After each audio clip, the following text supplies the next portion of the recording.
that when we're in looking at Galveston as a whole, 50,000 people generally, right? Um, you've got populations of people as a whole, we're 20% below the poverty rate, right? And then we've got people in Galveston who live 40% below the poverty rate. And so, really looking at what that looks like. So, if we're looking at villages, we want to make sure that we are feeding our village and being able to support our village. And so, yeah, at the end of the day, giving people that access will create economic development and prosperity for all people, right?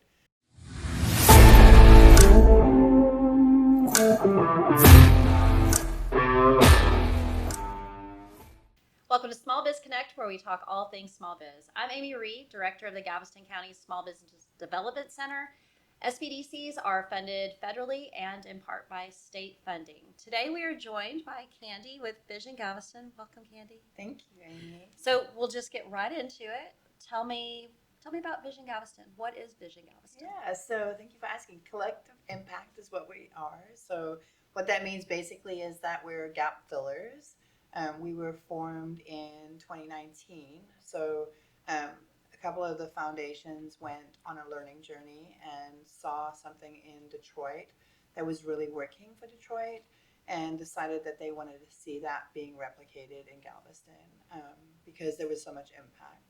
And so collective impact really is about filling those gaps, right? And so they came back, and the way we do it is that you ask people what they want, right? So instead of doing things to people, we do things with people, Love right? that. Yeah, and so essentially it's about making Galveston the best place to live, work, raise a family, and visit.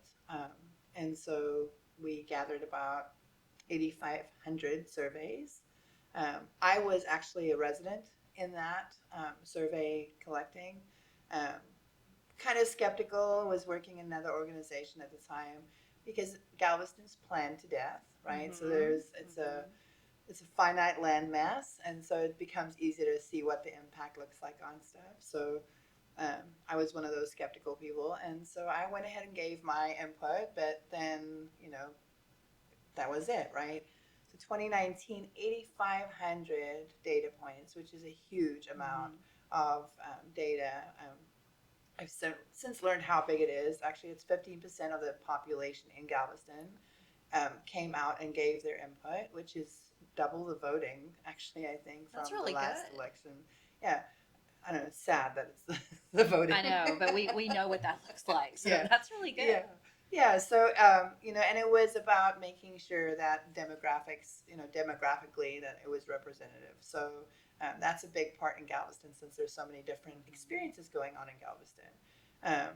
And so at that point, we took that 8,500 surveys, and they kind of digested that information into 78 recommendations. And so the 78 recommendations, right? So we have a plan. It's called the plan. It's a 20-year plan. So it's about 400. I'm going to misquote this, but it's about 408 pages. It's a huge plan, and it's all data based, right? So it doesn't have that experiential kind of thing. It has what is actually happening in Galveston and how that supports people in Galveston. So so we took the 78 recommendations, separated those into kind of 4 houses. We call those initiatives right now. So we have 4 houses. We have Green Galveston, which supports coastal resiliency, making sure that Galveston and Galvestonians have a walkable green space within 5 minutes of their homes, and those kinds of things. And then we have initiatives for Measure Galveston, which is always data. It's always going to be constantly evaluating the data. And, that supports people who are running for office or want to be able to, represent certain districts. So they can know who's in their district, really, right? And so making sure that we are this data bank for anybody in Galveston who needs that. And we work with a lot of nonprofits who use that for their work as well. Then we have Engage, which is always about engaging. We're constantly asking people, and it's always nebulous and dynamic, right? Making sure that we're not just being performative, but we're actually supporting what people need. And then we've got Incubate Galveston. So, and that's kind of my jam. So we've also have Build Galveston, but it kind of formed its own nonprofit under Vision Galveston, and that's a community development corporation. So that's about middle income housing. So that's a really long answer. We always say it's not a elevator pitch; it's like a really long escalator pitch. But that's It's good stuff, though. So you kind of mentioned it a little bit, but what is your role at Vision? yes. I'm the Incubate director, and that just essentially means that portion that has to do with entrepreneurship and that gap that we see in access to information and making sure that it's accessible for all in Galveston. That's kind of where I live and that intersection. So, you know, we work with a lot of different things and do a lot of different programs there, but it's always changing. So, how I came into Vision Galveston is a little different to how I am right now. I never thought I'd be in this space, but it's my jam. I love it. It's really good. I'm learning a lot in it. So I also know that you love economic development, right? Yeah. This has been kind of a growing passion. I think the past couple of years, I've seen you really kind of embrace economic development. So can you say a little bit about how the things that you do with entrepreneurs also affect economic development on the island? Yeah. So, you know, I think our small businesses, our micro businesses are the spine of this country, right? And so that's no different in Galveston. And we have this gap. You know, we've got amazing people who are doing great work with entrepreneurship in Galveston. We've got the Galveston Regional Chamber of Commerce. We've got all these organizations that really do great things. But we're in that space where people who have been bootstrapping and have been starting to have been doing things already want to be able to have that access to information, and so that's the kind of gap we work in. Um, yeah, so the economic development is kind of interesting. I didn't really think, and I've learned this since, that every single economic developer I know will tell you this is not what I plan to do. Right. You just it's not what you set out to do usually. No, which is kind of strange because you think about economic development as infrastructural, right? Mm-hmm. And so you think that the whole, this would be my plan, this is how I was going to do things. And most people either have a love, and most people have a love of community before they get into economic development. And that's, you know, I didn't think that there was a place in this space for me based on the kind of work I've been doing intentionally in Galveston since 2009.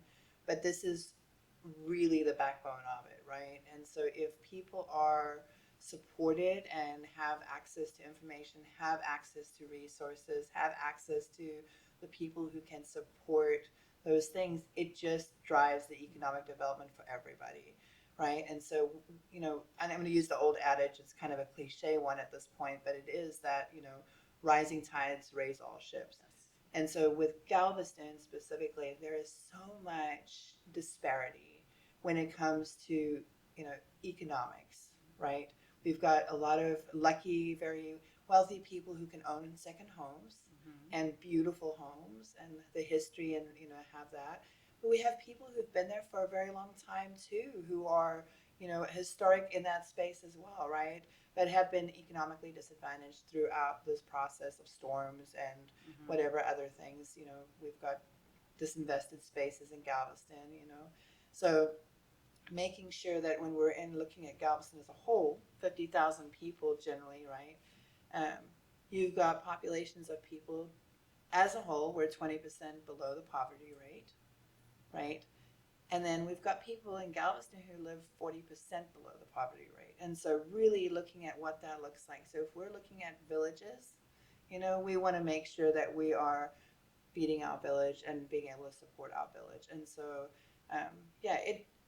at the end of the day, giving people that access will create economic development and prosperity for all people, right?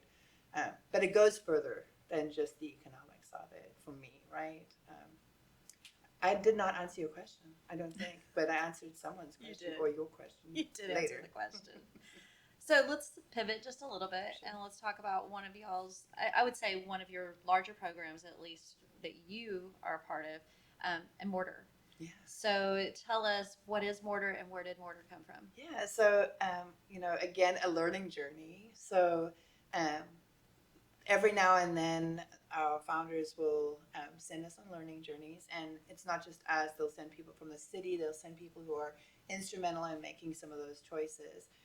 So we can see how good things are happening in other parts of the country and how it can be replicated, because they're not new ideas. They're just new to our county or Galveston specifically. So we went to a learning journey to Cincinnati, and they have Mortar in Cincinnati.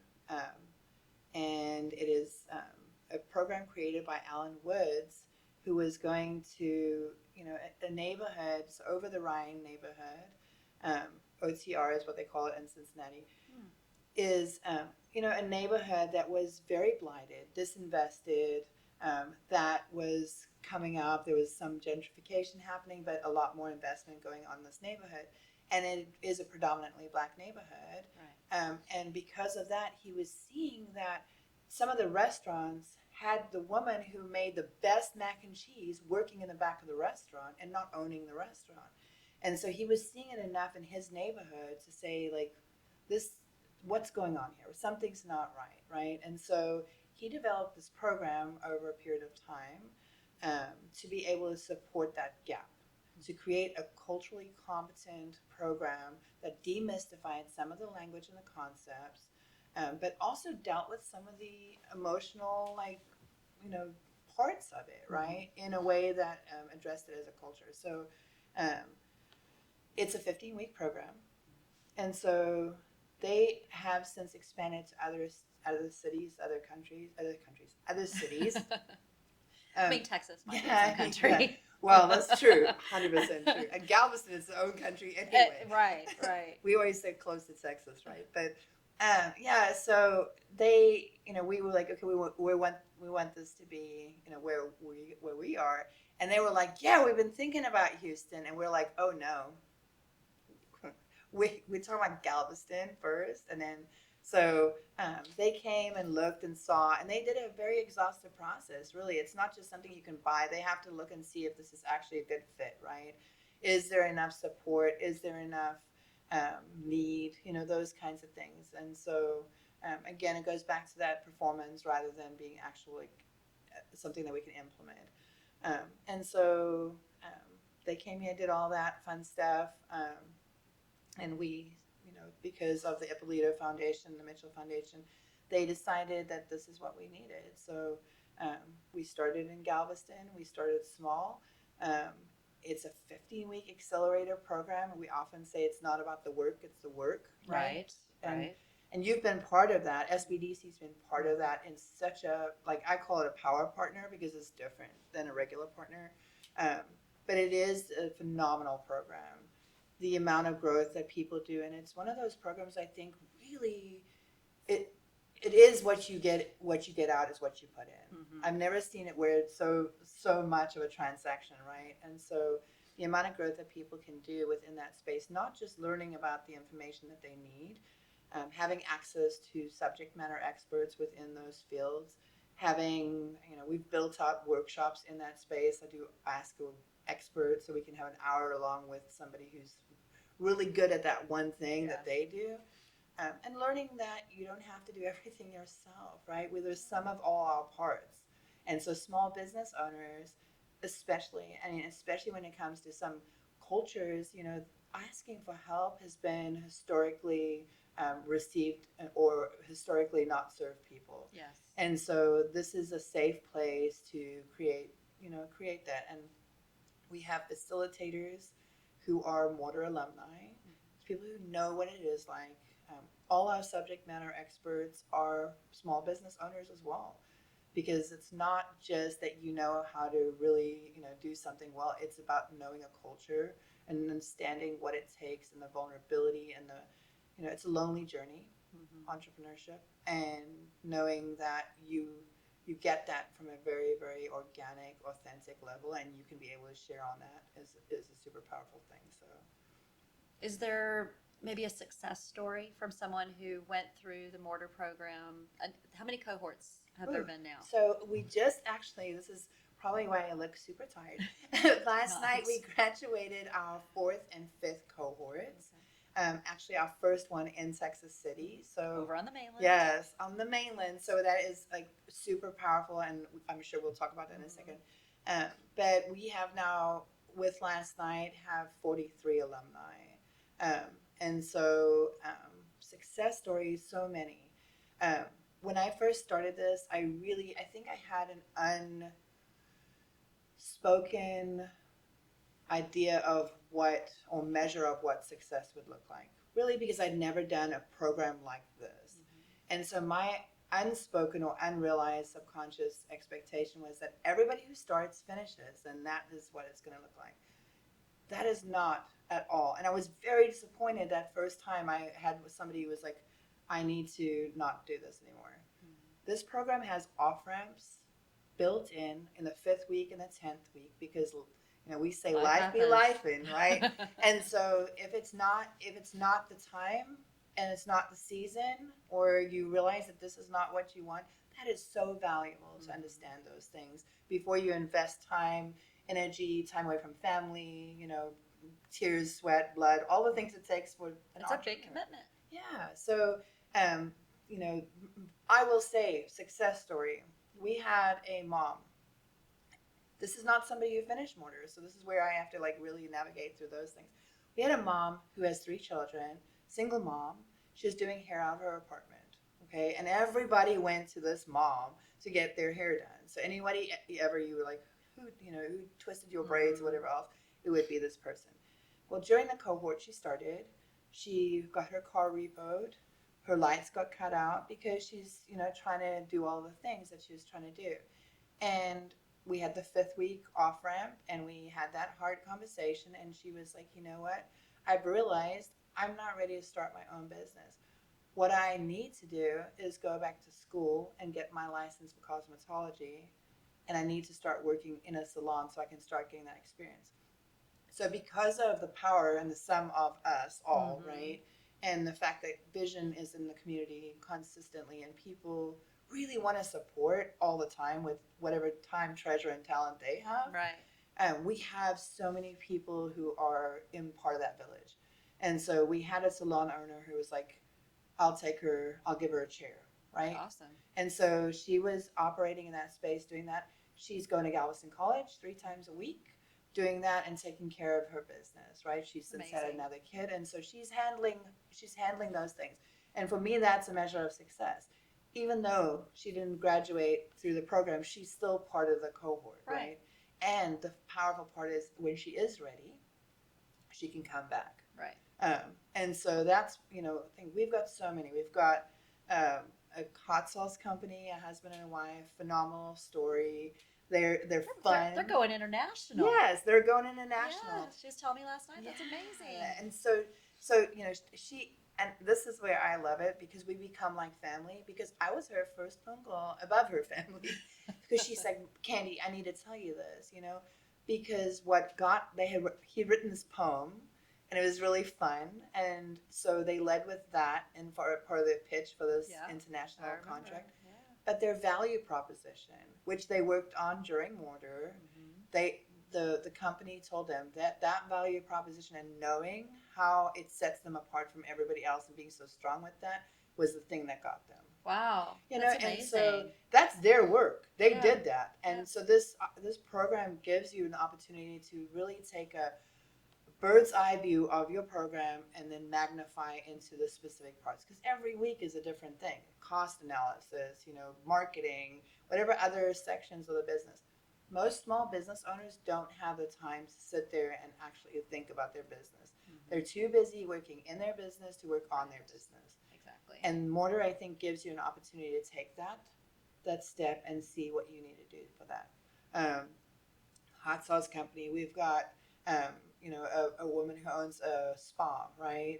And so when she interviewed for mortar, she was interviewing her first person, and she has a team of 6 people now. Yeah. She quadrupled her income that first year after mortar. But this is not like this program. It's her putting in the work to get those results, right? there's so many. I could go on forever. I mean, nurse practitioners, psychiatry, online psychiatry, who's bridging the gap for culturally competent like care, psychiatric care. Um, And once they go through the program, they're not done. The Mm-mm. alumni, I think that's one of the strengths about Mortar too, is the alumni group. So they come back, they judge the next pitch competition. They come and they're subject matter experts. They judge the internal pitches. I mean, and they're there. I think you guys connect them initially, like before it starts, too, to where they have a support system outside of their own class. Is that correct? Yeah, so and SBDC is a huge part of that, right? So that was one of the things that when we first started, Cincinnati has a different culture, and so very quickly, and that's the one phenomenal thing about working for Vision Galveston, which I've never had at another organization, is that our funders, because we're a nonprofit, we don't have some of the rules that some of the organizations that we get to like work with have, right? So we can pivot and we can innovate and we can be kind of that risk, that risky part of seeing like what works and what doesn't work.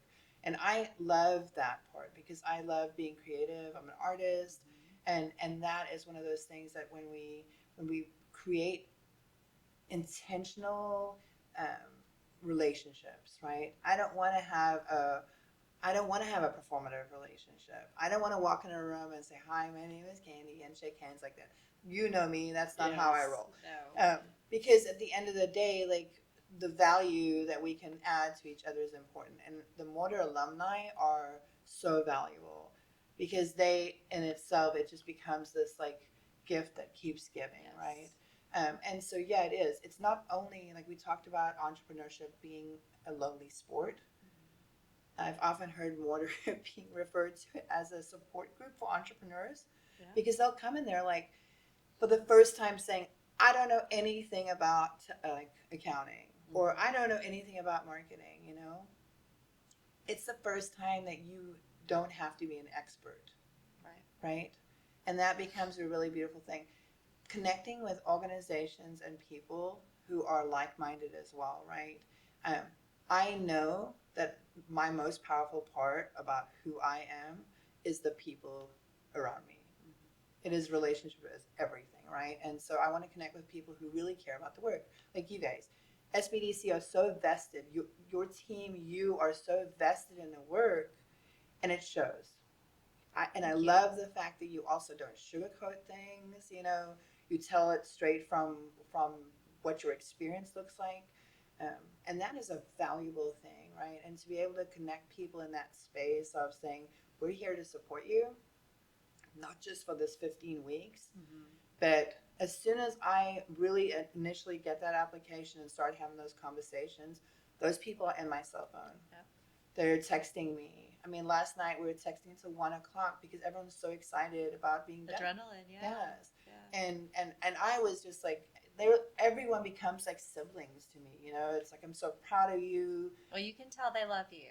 Well, you can tell. Well, I am not a very lovable person sometimes, and it's just like a family, though. That's what it becomes like. Holding people accountable is love. Yeah. I think telling people, that this is a responsibility and these are things you should be doing, that is showing love because you care about their success, and if you don't do that, they may not be successful, so you're very good at that. Well, and I think just, one of the things, listening to what people want to do, because you might have your idea of what makes someone successful, but that may not be what they want to do, right? And so at the fun part about Mortar is that when people come to the program, they are looking for support, right? So you just got to figure out what support they need. And then sometimes you don't know what you don't know. So how do you know to ask the questions that you don't know So just putting people in front of them. That's why having subject matter experts, to me, who are entrepreneurs, is the most vital part. When someone comes and says, well, what should I prepare something? When I come into the class, I have a lot of type A personality people who are business owners, and I'm like, I want you to show up with your vulnerability first. Like, show up with like all the things you failed with. Yeah, that's a good place. Yeah, because 1,000 failures mean that you're successful at something, right? You can't. It's impossible. It's impossible to just hit it one time and then be good with it, right? So when do you have your next application? My applications are always open. Okay. So that's the fun part. I have rolling applications constantly. So I already have 3 applications in for the next cohort. And so when, and because Vision Galveston, so I talked about that access for all. We partner with incredible sponsors. And so we've got Amoco Federal Credit Union, we've got Texas City EDC, the Economic Development Council, who see the value in these programs and are willing to pay for that cohort. Until we have full funding for that cohort, we don't announce the next dates. Okay, so because we want to make sure in Cincinnati and other cities, they charge between $400 and $600 for the seed. The book itself is $100. Right. And so, that is a barrier for some people, right? It becomes this access point where you have to pay to get information to access. The other part is working with partners like SBDC is free, right?